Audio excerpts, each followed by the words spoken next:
Iglesia Oasis de Gracia.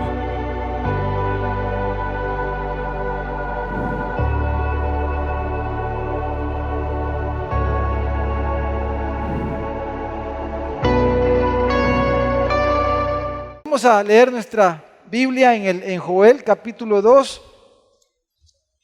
Joel capítulo 2. 2:28 al 32 dice: y después de esto derramaré mi espíritu sobre toda carne, y profetizarán vuestros hijos y vuestras hijas.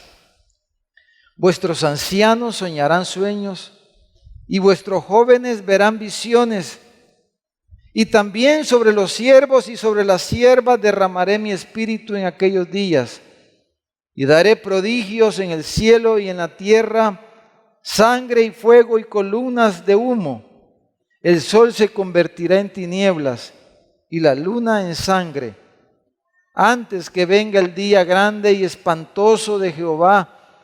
Y todo aquel que invocare el nombre de Jehová será salvo, porque en el monte de Sión y en Jerusalén habrá salvación, como ha dicho Jehová, y entre el remanente al cual él habrá llamado. Hermanos, cuando Joel dice esto, hermanos, realmente Joel quizás no tenía lo más seguro ni idea de lo que él estaba diciendo y cómo ahora nosotros lo podemos entender, ¿verdad? No tenía ni la más mínima idea quizás de las implicaciones de lo que él estaba diciendo. En primer lugar, quisiera que lo veamos las palabras de él en el contexto inmediato de lo que estaba ocurriendo y de lo que hemos venido hablando en cuanto a la catástrofe que había pasado, ¿verdad? Una catástrofe ecológica, una catástrofe humanitaria, una catástrofe económica, una catástrofe en todo sentido lo que ellos habían enfrentado. El caos era tremendo como ya lo describimos y como lo dicen los versículos anteriores, ¿verdad? El capítulo 1. O sea, la situación era difícil. Pero terminamos la semana pasada diciendo que la catástrofe era ¿qué, hermanos?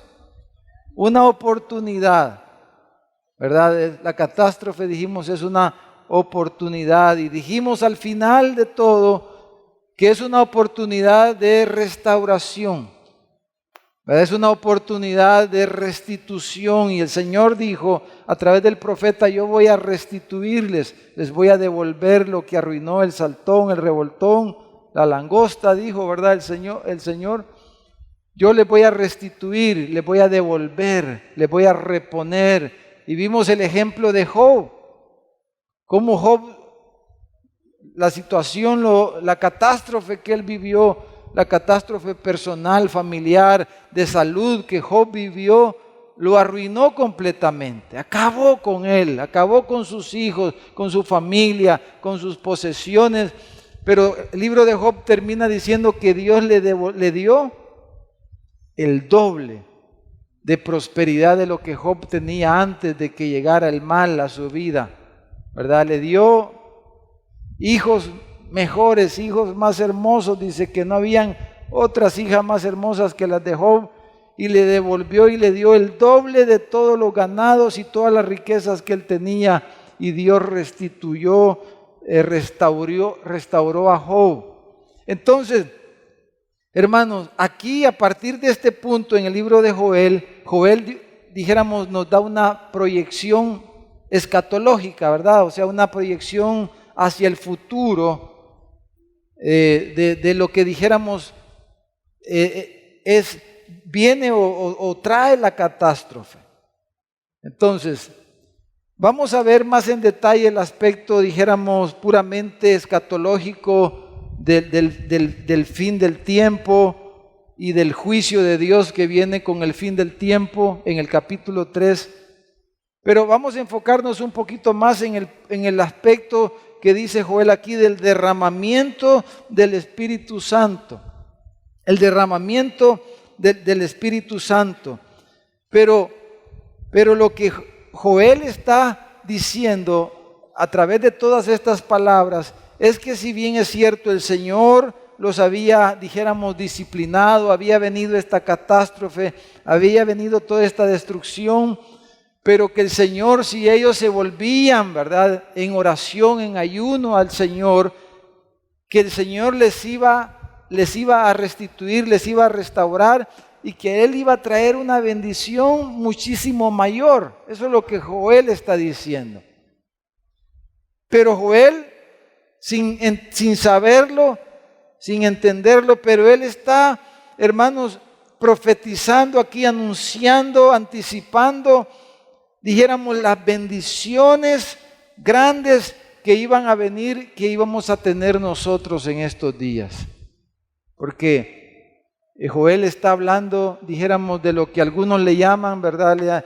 Depende de los enfoques de interpretación bíblicos, pero algunos le llaman, por ejemplo, la era del Espíritu Santo, le llaman, ¿verdad?, la era de la iglesia, desde la primera venida de Cristo hasta su segunda venida. La era de la iglesia, la era del Espíritu, le llaman otros.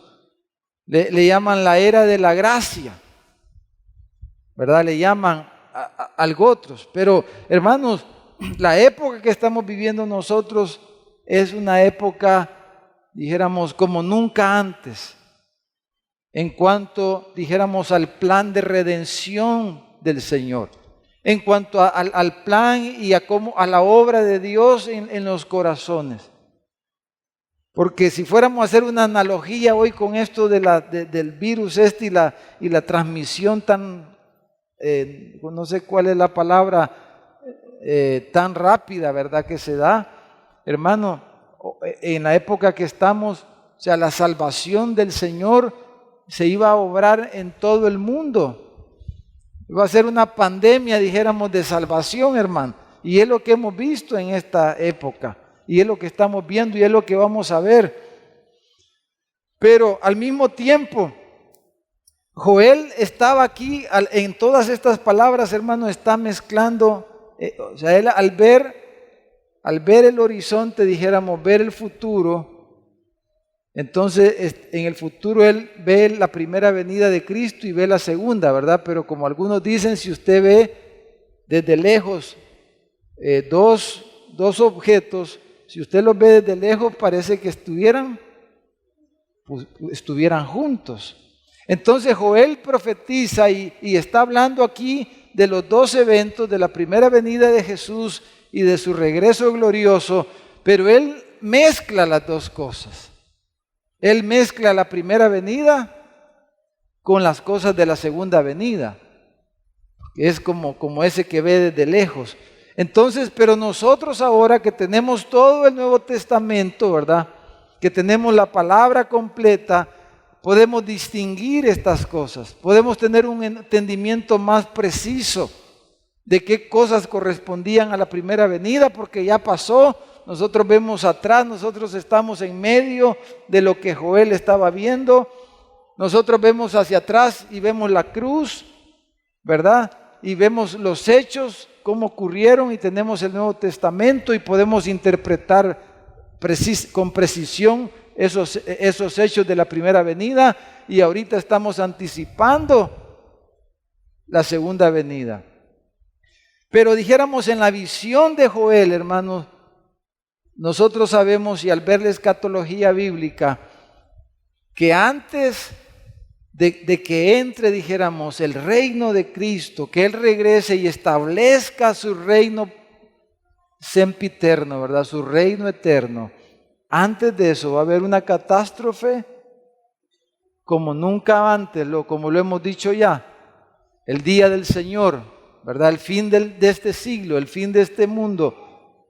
Y la Biblia le llama, y Jesús le llamó a ese periodo de tiempo que se entiende que son 7 años, ¿verdad?, donde va a ser, dijéramos, el núcleo de eso, y la Biblia le llama y le llamamos la gran tribulación, donde el elemento, dijéramos, de enfermedades y estas cosas que estamos viendo ahorita va a ser solamente uno de los elementos de esa catástrofe o de ese cataclismo a nivel global que el mundo va a experimentar. Terremotos, guerras, ¿verdad? Enfermedades, plagas y todo tipo de males que va, imagínense una cosa global, una cosa terrible, hermano.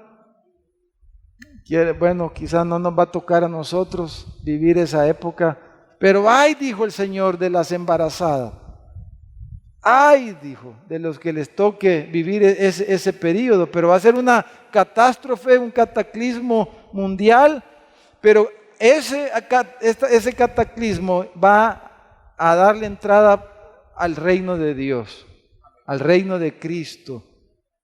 Y vamos a gozar entonces de una paz y de una bendición y de una prosperidad como nunca antes la ha existido. Entonces, dijéramos, tenemos este principio aquí. La catástrofe es una oportunidad si el Señor obra su propósito en medio de eso. Si nos arrepentimos, si venimos a Cristo, como dijimos, entonces el Señor puede usar todo eso para traer una gran bendición. Y entonces en ese sentido, hermanos, veamos cómo Pedro interpreta, si vamos al libro de los Hechos, cómo Pedro, hermano, interpreta en las palabras de Joel, porque Pedro le interpreta, ¿verdad? Vamos a Hechos capítulo 2. Pedro interpreta las palabras de Joel que acabamos de leer, que leímos en nuestro texto esta noche. En Hechos, el libro de los Hechos capítulo 2, sabemos, le llamamos a esto el día de Pentecostés. El día de Pentecostés era una fiesta, ¿verdad? Dentro de las fiestas judías. Entonces ese día, el día de Pentecostés, según Hechos 2, versículo 1, dice, cuando llegó el día de Pentecostés estaban todos juntos, o sea, estaban los 120, ¿verdad? Eran como 120 los discípulos. Estaban aguardando la promesa que Jesús les había hecho. Y entonces dicen estos versículos que hubo un derramamiento del Espíritu Santo, que se hizo presente el Espíritu Santo como lenguas, dice, repartidas, como lenguas de fuego repartidas sobre sus cabezas. Versículo 4 dice, fueron llenos, todos llenos del Espíritu Santo y comenzaron a hablar en otros idiomas, quiere decir eso, ¿verdad? En otras lenguas, hermano.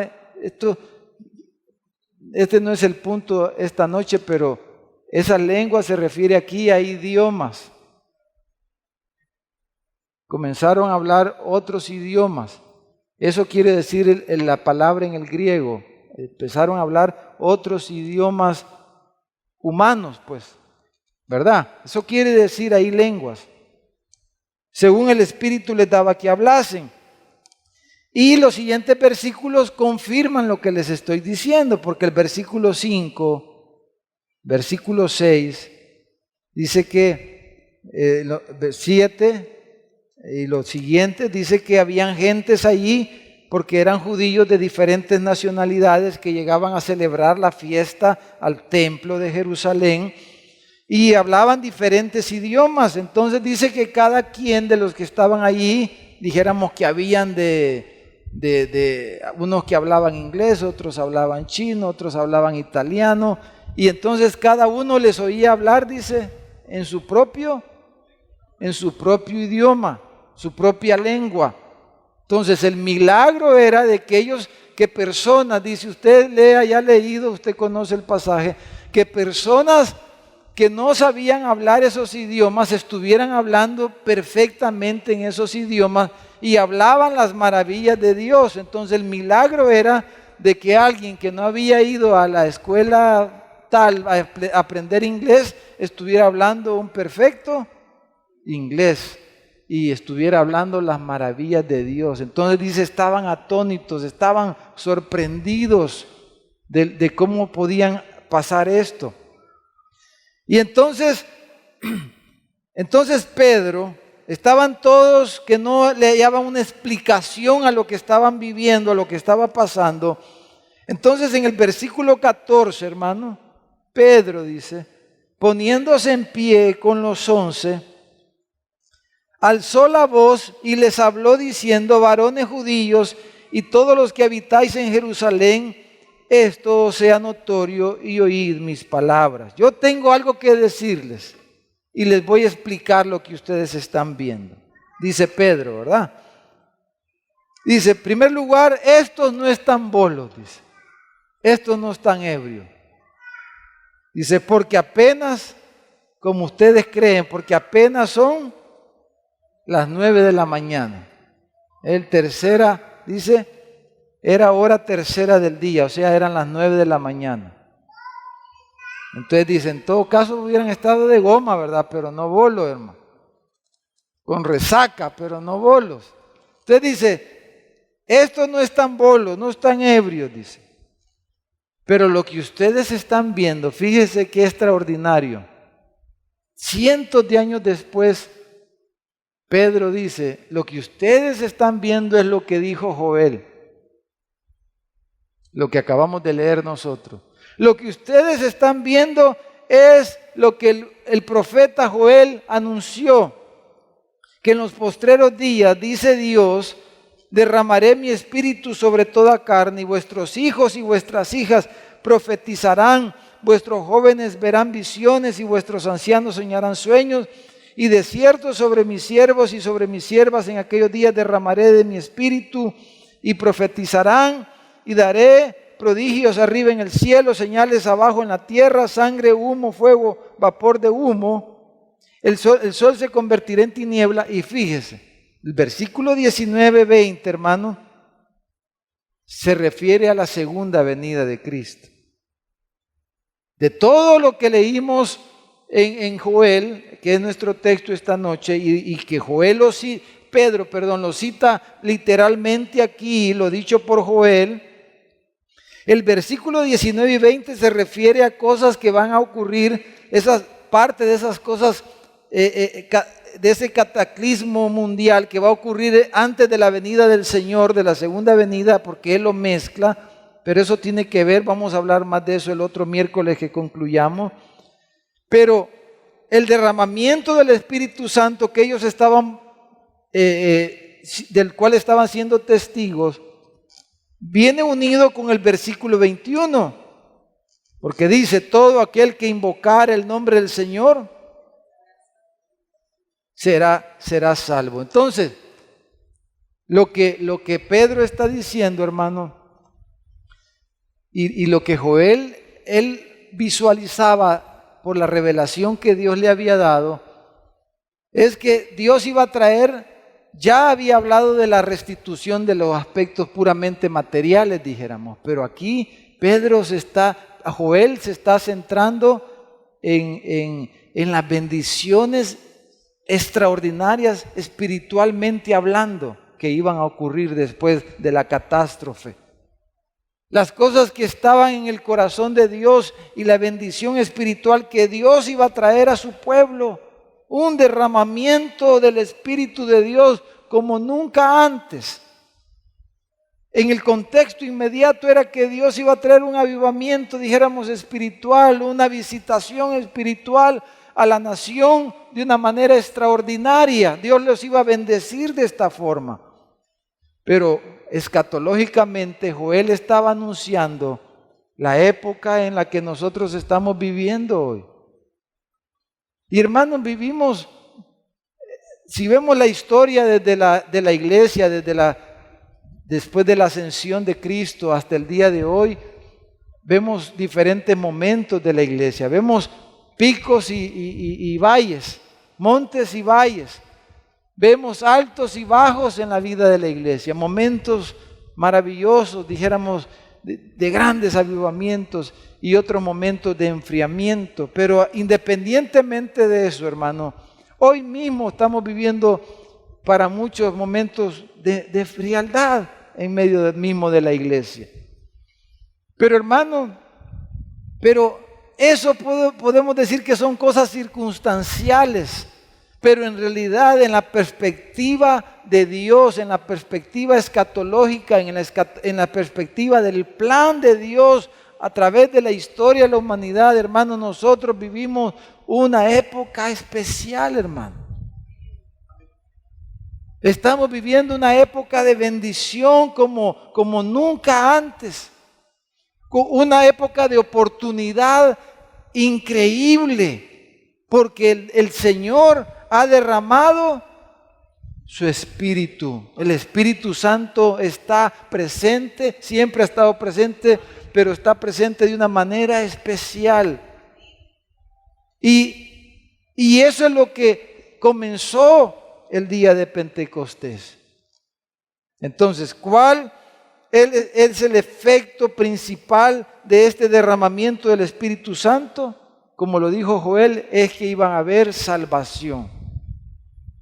Iba a haber salvación en medio del pueblo. Iba a haber salvación en medio, pero no solo de Israel, sino en medio de las naciones, en medio del mundo. Y en el libro de los Hechos, hermanos, vemos eso. Aquí eran puros judíos en Jerusalén, que acabamos de leer. Pero esto exactamente lo mismo ocurrió más adelante en el capítulo 10. Miren, el versículo 44. Porque acuérdense que el plan de Dios siempre ha sido, y como dice la carta a los Efesios, que Él iba a ser un solo pueblo, iba a derribar la pared intermedia, iba a ser un solo pueblo de judíos y gentiles. Un nuevo hombre, una nueva creación, un nuevo pueblo. Y que por la sangre de su Cristo, por la sangre de Jesús, iba a perdonar los pecados, no solamente de su pueblo, de los judíos, que ellos creían que solo para ellos era la bendición, pero la bendición de Dios, como siempre ha estado en el corazón de Dios, abarcaba a todos los pueblos de la tierra. Una pandemia de salvación, hermano. La salvación de Cristo es para todas las naciones, para todos los pueblos. Y este tiempo que estamos viviendo, hermano, hay una capacidad de contagio, hermano, increíble, fíjese. Si usted le habla a la gente, va a haber gente que va a creer, fíjese, se va a contagiar. Pero la cosa es si somos portadores de las buenas nuevas. Si andamos ese virus, hermano, transmisor, y si lo estamos compartiendo, lo estamos transmitiendo a los demás. En Hechos 10:44, se recuerda la historia de Pedro cuando tuvo la visión. Pedro, hermano, era un judío. El Pedro creía que solo ellos y miraban con desdén, con desprecio a los gentiles. Pero mientras aún, dice, hablaba Pedro estas palabras, porque él estaba predicando en la casa de Cornelio y a todos los que habían invitado, dice que el Espíritu Santo cayó sobre todos los que oían el discurso.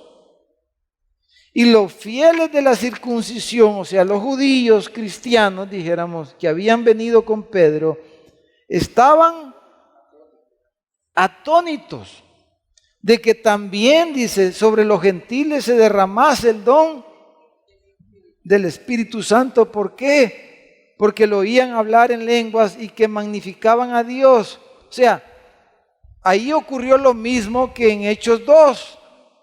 Empezaron a hablar en otros idiomas y los oían hablar a los gentiles las maravillas de Dios, y el Espíritu Santo los visitó, los llenó, y entonces expresaban las maravillas de Dios y recibieron salvación y vida eterna. Y ese es el deseo de Dios. Y esta época que estamos viviendo, hermano, que es lo que anunciaba Joel, hermanos, es una época, y es lo que hemos visto, que la gente va a creer. Dios va a traer salvación. Fíjese El profeta Zacarías, hermano, leamos, o no sé si podemos poner Zacarías 12:10 para ir rapidito ahí. Vamos a ponerlo en la pantalla, Zacarías 12:10. Y si usted busca Juan, el Evangelio de Juan capítulo 7, y vamos a poner en la pantalla Zacarías capítulo 12, versículo 10. Quiero dejar un poquito de tiempo para que oremos, hermano. Zacarías 12, versículo 10. Mire lo que el profeta Zacarías ahí en la pantalla dijo. Él estaba anunciando esto mismo, como lo anunciaron casi todos los profetas. Dice: derramaré sobre la casa de David y sobre los moradores de Jerusalén espíritu de gracia y de oración, y mirarán a mí, a quien traspasaron, y llorarán como se llora por hijo unigénito, afligiéndose por él, como quien se aflige por el primogénito. Entonces, Zacarías, hermanos, estaba anticipando a través de esta profecía lo que iba a ocurrir en Jerusalén después de la crucifixión del Mesías. Después de la crucifixión de Cristo, él ve que iba a venir una aflicción. Dice, iban a ver al que habían crucificado. Y si usted lee todo el capítulo 2 de Hechos, por el tiempo no lo podemos leer. Si usted termina de leer el mensaje de Pedro, ahí en el capítulo 2 de Hechos, entonces Pedro le dice, bueno, la gente, cuando Pedro termina su mensaje el día de Pentecostés, la gente le dice, ¿qué haremos? Le dice. Porque Pedro le dice, al que ustedes crucificaron, a Jesús de Nazaret, que ustedes acaban de crucificar, Dios, le dice, le ha hecho Señor y Cristo. Señor y Cristo. Él lo ha hecho Señor y Cristo, le dice. Y entonces la gente, se cumple lo que dijo Zacarías. Dice que se compungieron de corazón y lloraron y dijeron, ¿qué haremos? ¿Qué haremos? Y entonces Pedro les dijo, arrepentíos y bautícense. Arrepentíos, conviértanse y bautícense en el nombre de Jesús. Y aquel día, dice, 3,000 almas se agregaron a la iglesia. Y comenzó la iglesia ahí. Vinieron, hubo salvación. Entonces, hermanos, nosotros ahora somos llamados a hacer lo mismo, a seguir, hermano, adelante. Mire, usted tiene en Juan capítulo 7, Jesús había dicho, y esto que estoy mencionando, hermano, hay muchos versículos en el Antiguo Testamento que tiene que ver con esto, pero quiero para concluir leer aquí en Juan capítulo 7 las palabras de Jesús. Mire lo que él dijo. Juan capítulo 7, versículo 38. Jesús dijo, el que cree en mí, como dice la Escritura, de su interior correrán ríos de agua viva. ¿Cuántos creen aquí, hermanos, en Jesús? ¿Cuántos creen, hermanos? Entonces, ¿qué debemos nosotros estar viviendo? ¿O es mentiroso Jesús? ¿O no hemos creído? ¿O hemos creído mal? ¿O hemos creído a medias? Pero Él no dice que tenemos que hacer algo más, ¿verdad? Y ese es uno de los problemas, dijéramos, en la doctrina del bautismo del Espíritu Santo como una segunda experiencia. De que se clasifican a los creyentes como en dos categorías, los que sí y los que no. Pero Jesús no está hablando, aquí dice, el que cree en mí, de su interior brotarán, correrán ríos de agua viva. Él no dice, tienen que creer en mí, después hacer otra cosa o recibir algo más, para que entonces experimenten una vida abundante espiritualmente hablando. No dice eso. Él dice, el que cree en mí, de su interior, dice, correrán ríos, brotarán ríos como agua viva. Entonces, ¿de qué dijo Jesús eso? Versículo 39, hermano. Del Espíritu que habían de recibir los que creyesen en Él. Y es lo que vemos en Hechos 2, lo que vemos en Hechos 10, que pasó con los judíos primero y también con los gentiles. Porque para ellos y para estos, y como dice la profecía, para ustedes es la promesa, pero no solo para ustedes, sino para todos los que creen. Y no solamente para ustedes, pero también para sus hijos y para los hijos de sus hijos, para los que están cerca y para los que están lejos. Entonces, ese cerca y ese lejos, hermano, podemos decir que se refiere tanto al espacio físico como al espacio de tiempo. Porque la promesa fue para ellos allá hace 2000 años, pero era para nosotros también ahora. Y nosotros nos vamos a ir con el Señor y la promesa va a ser también para los que están lejos. Para nuestros nietos, que quizás ni los vamos a conocer algunos, o para los bisnietos suyos, no los va a conocer. Pero esta promesa es para ellos también. Entonces es una promesa de una prosperidad y de una bendición increíble, de algo superlativo, dijéramos.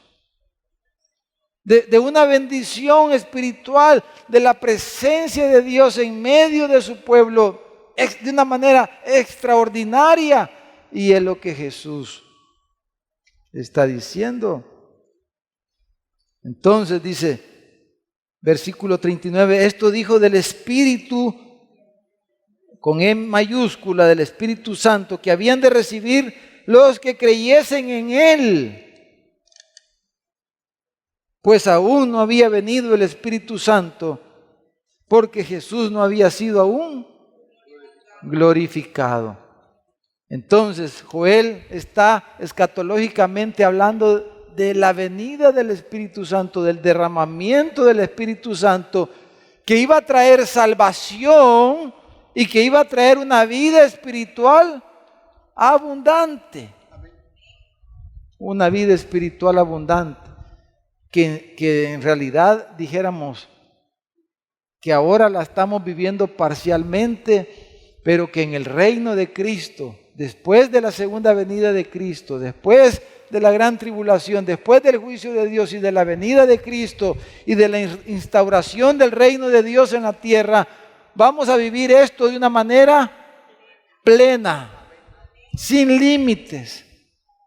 Sin límites, vamos a vivir la bendición de nuestro Señor, su presencia en medio de nosotros de una manera extraordinaria, sin límites y sin fin. Pero ahora tenemos esa promesa, esa bendición para todos los que ¿qué, hermano? Los que creen en el Señor, los que creen en Jesucristo, tienen la promesa de salvación y vida eterna. Y no vamos a vivir una vida mediocre mientras Él nos lleva. Va unido en un solo paquete, hermano, en un combo. Usted reclama si le dan el combo sin papitas, ¿verdad? Deme el combo completo, dice usted. Yo pagué el combo completo. Pues este es un combo completo. Salvación eterna. Pero no vamos a vivir una vida miserable espiritualmente hablando. Ahora, mientras el Señor nos completa su salvación y nos lleva. No, dice, van a tener los que creen en mí una vida abundante. ¿Por qué muchos no viven esa vida abundante? Porque quizás no hemos entendido bien la palabra, porque el diablo nos engaña, porque no hemos recibido bien la doctrina cristiana, porque como dijo el Señor, pedid y se os dará. Llamad y se os abrirá. Y a veces piden y piden mal, dijo Santiago. Entonces, hermano, eso es lo que Joel estaba anticipando de la catástrofe, hermano. Entonces, terminando, hermano, mire, estamos viviendo un momento difícil, ¿verdad? Con todo esto de la enfermedad. Cuando comenzamos esta serie, estábamos viviendo la situación de Australia, pero como eso está lejos, ¿verdad? Bien lejos, allá Australia, ni uno que otro video vimos, pero allá sigue quemado eso, hermano. ¿No es cierto? Ese montón de bosque está quemado. A saber cómo estará la gente ahí, allá en la Amazonía también. Pero pues sí está lejos. Después comenzó esto del coronavirus. Pero como eso que ya se ha volado, se ha venido con gente aquí, nos va llegando cerquita, ¿verdad? Pero, hermano, miren, ha habido catástrofes de salud a través de la historia de la humanidad. La fiebre bubónica, ¿verdad? Por ejemplo. La fiebre de, ¿cómo se llama? De España, creo que.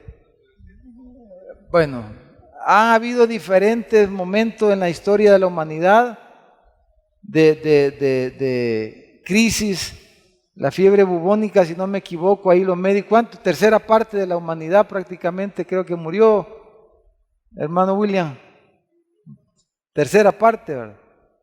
Hermano René, ustedes que son los expertos. No. Tercera parte de la humanidad creo que murió. Imagínense, 1 de cada 3 en esa fiebre murió en el mundo. Una pandemia, ¿verdad? Fue. Estaba oyendo un video antes de hoy que venía de camino de las cosas positivas del coronavirus, hermano. Hay cosas positivas. Y es de que ya, o sea, con la tecnología de hoy y todo, ya hay varios proyectos en proceso de que va a haber una vacuna dentro de poco, ¿verdad? También con las medidas que hay, se ha logrado contener en muchos países el virus, etcétera. Pero como sea, hermano, a través de la historia han habido momentos difíciles, peor que este. Y por eso muchos pensaron que era el fin y que ya Cristo venía. Por ejemplo, el final del primer siglo, ¿verdad? Se pensó. Al final del siglo, en el año 1000, ¿verdad? Se pensó que al final del año 1000, acuérdense que al final del año 2000 también se pensaba que iba a tronar las computadoras y todo eso, ¿verdad? Y así han habido, pero todas estas cosas, hermano, como lo hemos hablado ya, son anuncios, son recordatorios de que Cristo viene pronto. Amén. Cada catástrofe es un recordatorio de que el Señor va a venir en los cielos y vamos a ver la señal del Hijo del Hombre en los cielos y va a venir en gloria, hermano. Cuando oigas ¿de qué dice? De guerras, de rumores de guerra, de enfermedades, de esto, de lo otro, acordaos que su venida está cerca. Ahorita esto ya va a pasar, hermano. Pero van a haber otras peores, hermano. No sé si vamos a estar. Pero lo importante es que el Señor viene y que cada vez que hay una catástrofe, hay una situación difícil como esta, hermano, va a haber oportunidad. Y ahora hay oportunidad quizá de que usted le vaya a hablar al vecino. Aquel que no le ha querido oír, a lo mejor hoy le quiera oír. Y usted le presente porque es tiempo de salvación. Porque lo que Joel estaba anunciando, una cantidad de salvos como nunca antes se había visto. Y es lo que hemos tenido y lo que estamos viviendo hoy día, en medio de todo.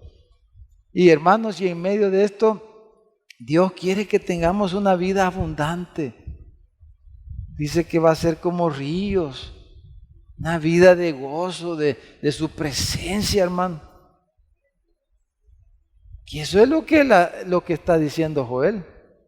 ¿Qué tal si oramos, hermanos? Tenemos un par de minutos ya. Oremos un momentito para terminar. Gracias, Señor. Gracias.